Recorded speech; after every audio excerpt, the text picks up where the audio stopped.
The Whispering Doll. Emily had always been a curious child. The kind of girl who would spend hours exploring the hidden nooks of her grandmother's old house, where time seemed to stand still.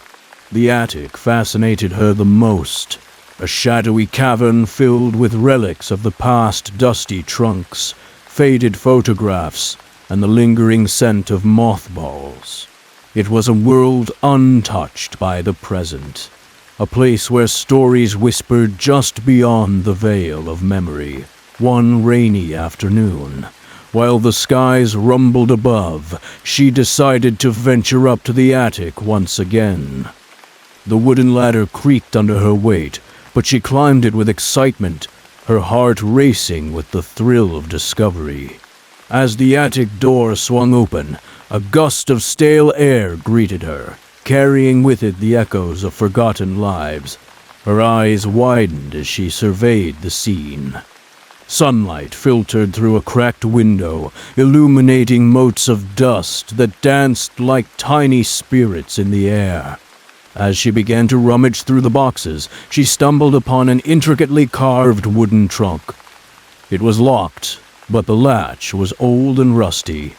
With a little effort, she pried it open, revealing a treasure trove of forgotten toys. Among the collection was an antique doll, its porcelain face pale and cracked, with glassy blue eyes that seemed to watch her every move. Dressed in a tattered lace gown, the doll exuded an aura of elegance, but also something unsettling. Emily felt an inexplicable pull toward it, as if the doll was beckoning her closer. Ignoring the chill that crept up her spine, she took the doll downstairs. She placed it on her nightstand, admiring its delicate features, though a knot of unease tightened in her stomach. That night, as the moon bathed her room in silver light, Emily lay in bed, unable to sleep. The wind howled outside, rattling the windows like a forgotten lullaby. Just as she began to drift off, a faint whisper floated through the darkness, soft and eerie. Emily, she jolted upright, heart pounding. "Who's there?" she called out, her voice trembling in the silence, but no one answered. The only sound was the rustling of leaves outside her window. Emily glanced at the doll, its glassy eyes glinting in the moonlight.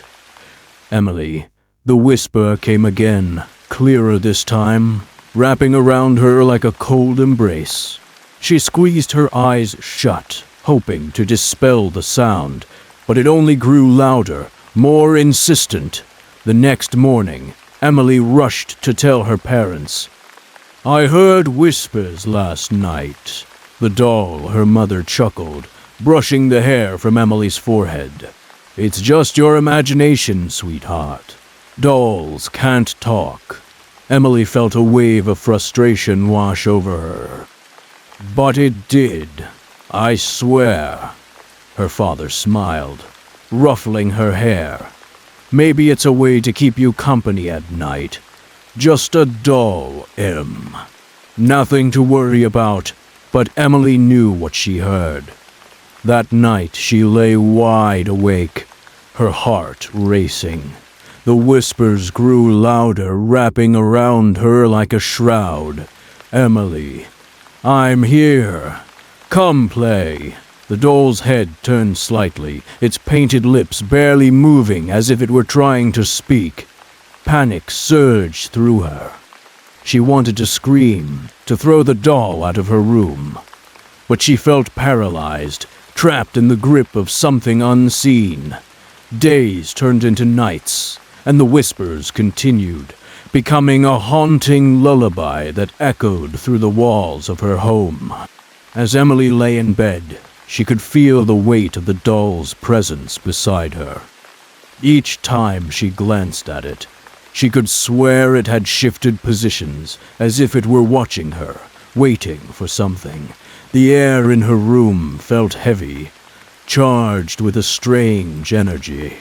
And then one day, she found the doll sitting at the edge of her bed, its expression unchanged, but somehow more sinister. It was as if it had been waiting for her to wake up, to acknowledge its existence.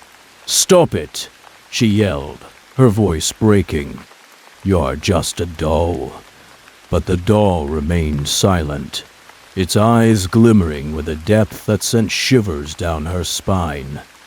That night, the whispers transformed into a soft melodic chant, luring her deeper into a restless sleep.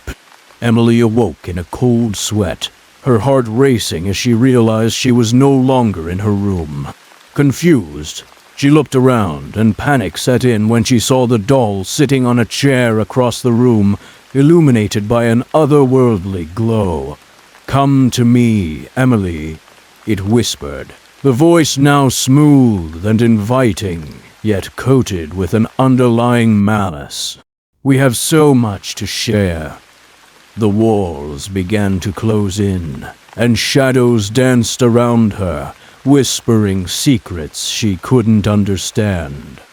She tried to move, but her body felt heavy as if it were anchored to the ground. "No!" she screamed, but the sound was swallowed by the darkness. Desperate for answers, Emily decided to confront her grandmother. She found her in the kitchen, the warm glow of the light wrapping around her like a comforting blanket. "Grandma, do you know anything about this doll?" she asked, her voice trembling. Her grandmother's smile faded, replaced by a look of deep concern. "That doll belonged to a woman named Clara. She was troubled. Some say her spirit never left it." "Troubled how?" Emily pressed, feeling a knot tighten in her stomach.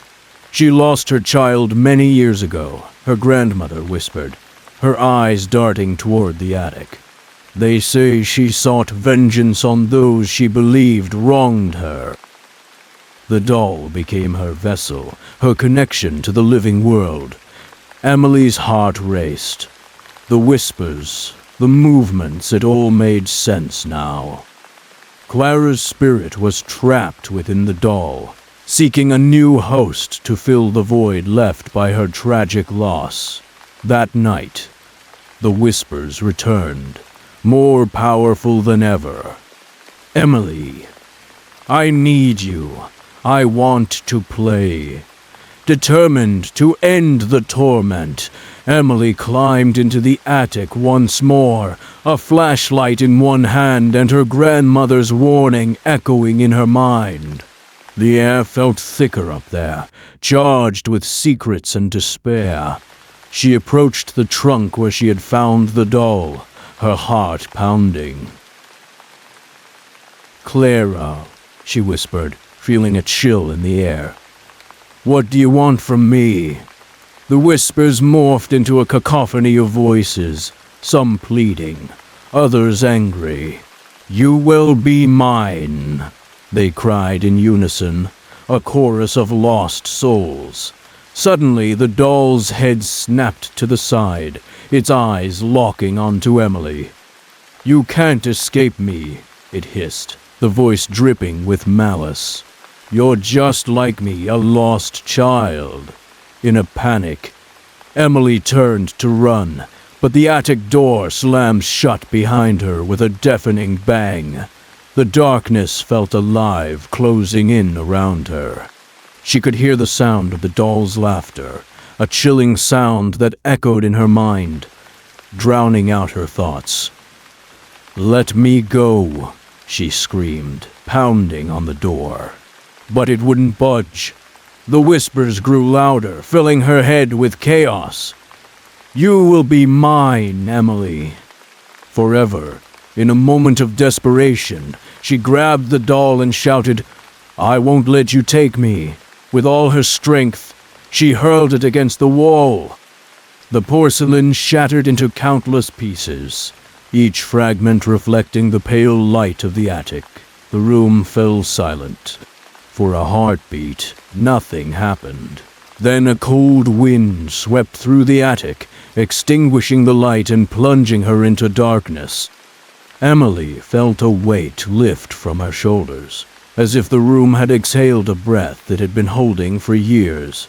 When the sun rose the next morning, Emily awoke in her bed, the warmth of the sunlight flooding her room. She felt different, lighter, as if a heavy burden had been lifted. The attic door stood open, and the air felt fresh and clean, free of the oppressive energy that had once lingered. Her parents entered with breakfast, smiles on their faces. "Good morning, sweetheart. Ready for a new day?" they chirped, their voices bright and cheerful. Emily smiled back, feeling a sense of relief wash over her, as if she had escaped a nightmare. But as she walked to the kitchen, she couldn't shake the feeling that something had changed. The whispers had stopped, yet the memories of Clara's haunting presence lingered in the corners of her mind, waiting and watching.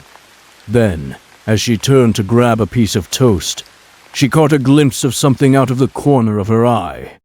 A shadow flickered in the hallway, a familiar shape that sent a chill down her spine. She turned, heart racing.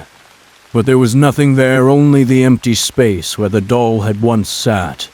And deep down, she knew that some dolls never truly let go. Clara's spirit might have been silenced for now, but the echo of her whispers lingered, a chilling reminder that the past is never truly buried, and the line between the living and the dead is thinner than we dare to believe.